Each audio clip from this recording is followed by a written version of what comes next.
сакам уште една новина да ја соопштам, бидејќи она што го зборував и во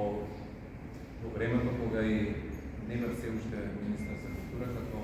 член на извршниот комитет на ДПМН,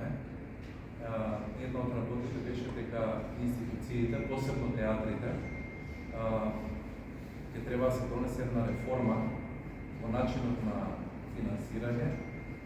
во делот на програмските активности, а тоа е оној за мене веќе многу познат и многу атрактивен метод на делегиран буџет. А тоа е дека театрите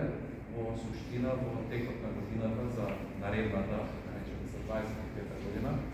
ќе си добијат одреден буџет без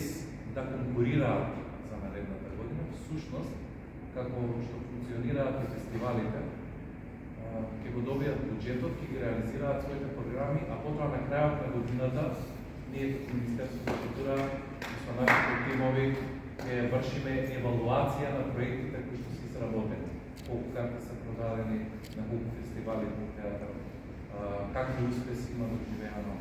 што направите со средствата кои што Министерство за култура има инвестирано во одредената институција. На тој начин и самите менаџери на институции, во случајот Жарко, ќе сноси многу поголема одговорност кон програмата. На тој начин, дали ќе се формираме како уметнички совет, дали ќе има уметнички директор, дали ќе има креативен тим кој што ќе ги изготвува програмите во наредната година, тоа ќе биде слободен избор на самата институција.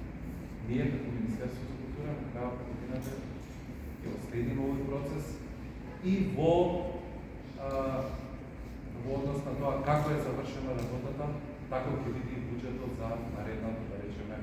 26-та година. Она што можам со сигурност да ви го кажам, денес пред да биде објавена програмата до крајот на 31-ви, е дека театар Чинот Велес ќе добие дупло поголем буџет за разлика од претходната 20